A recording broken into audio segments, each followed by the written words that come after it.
আসসালামু আলাইকুম। Hello everyone.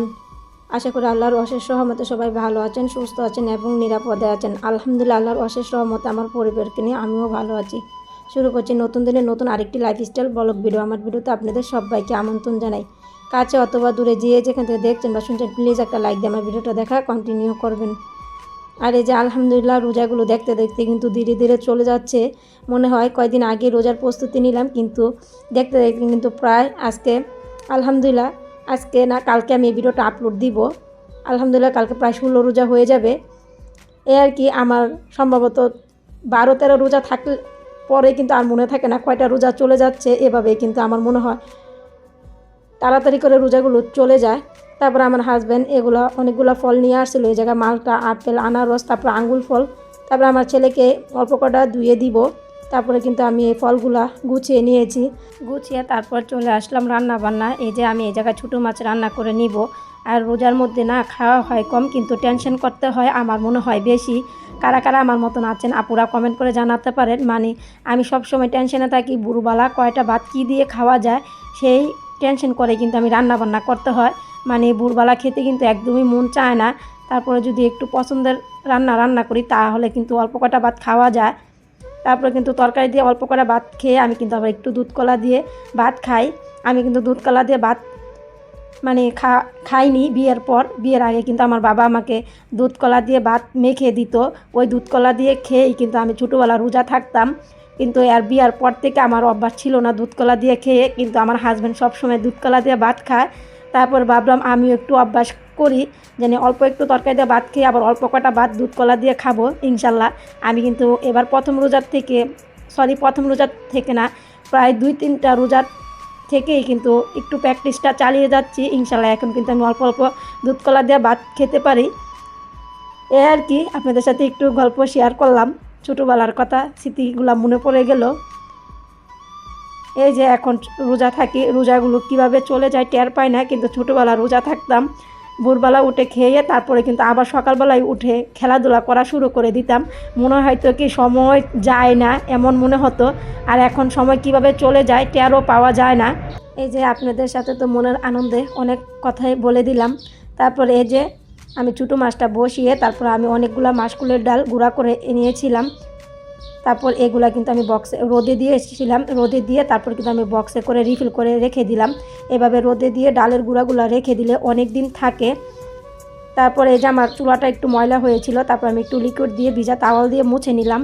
মুছে তারপরে কিন্তু আমি এই জায়গায় ফলগুলা ভিজিয়ে রাখলাম। আর আমার আজকে রান্নাবান্না তেমন এই ছোটো মাছ আর হইছে বাটা মাছ ফ্রাই করব। ওই বাটা মাছগুলো ইফতারির সময় খাবো, আর ছোটো মাছ একটু একটু খাবো।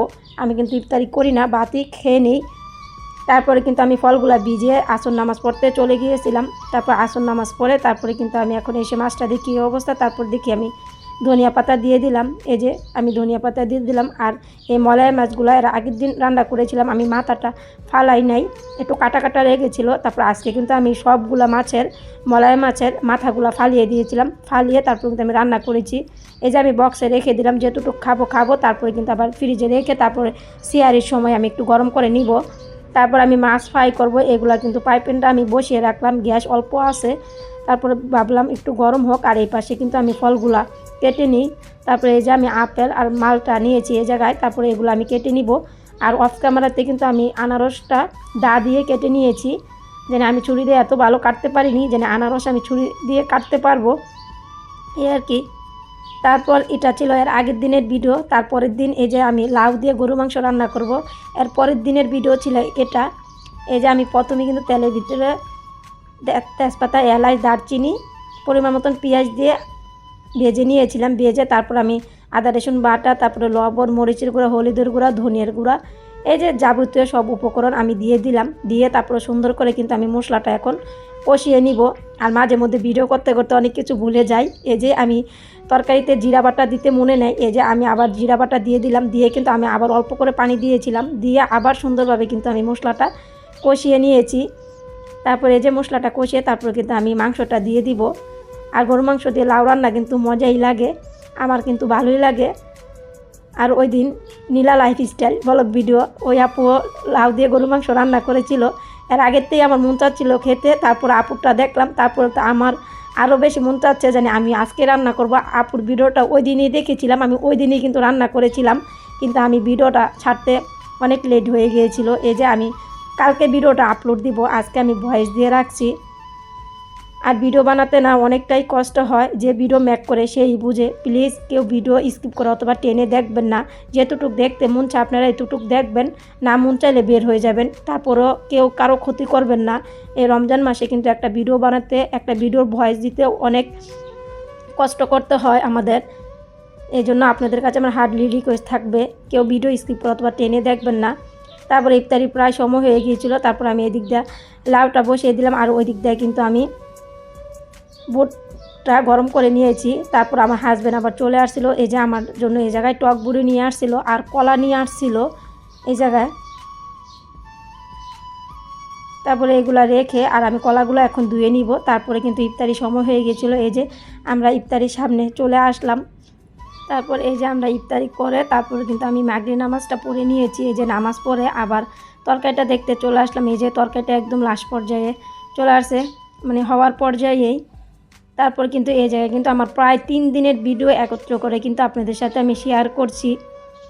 মানে দেখেন 3 দিন একটা ভিডিও করা, তারপর এডিট করা, তারপরে ভয়েস দেওয়া, থাম্বনেল, তারপরে ভিডিওর ক্যাপশন মিলানো, লেখা মিলানো, তারপরে কিন্তু একটা ভিডিও আপনাদের সাথে শেয়ার করা যায়। তো চিন্তা করেন কতটুকু একটা প্যারার কাজ। তারপরে যদি দেখি ভিউ হয় না তো ওই সময় কিন্তু মনটা অনেকটাই খারাপ হয়ে যায়। তারপরের দিনের এই ভিডিও আবার ছিল। এরপরের দিন আমার হাজব্যান্ড এই জায়গায়, তো আমার হাজব্যান্ড এবার কিন্তু ট্যাঙ্ক কিনিনি। তারপর আমার হাজব্যান্ড বললো এগুলা খাবে, টেস্টি, সম্ভবত টেস্টি আপনার এই জায়গায় অরেঞ্জ ফ্লেভার আর ম্যাঙ্গো ফ্লেভার ছিল, এই 2টা ফ্লেভার ছিল। আর আমার ছেলে ওই দিন খাট থেকে লাফ দিয়ে না পায়ে অনেকটা ব্যথা পেয়েছিল। তারপরে কিন্তু আমার ছেলের জন্য এই জায়গায় ওষুধ নিয়ে আসছিল। ভিডিওর শেষ পর্যায়ে চলে আসলাম। আল্লাহ হাফেজ, আসসালামু আলাইকুম।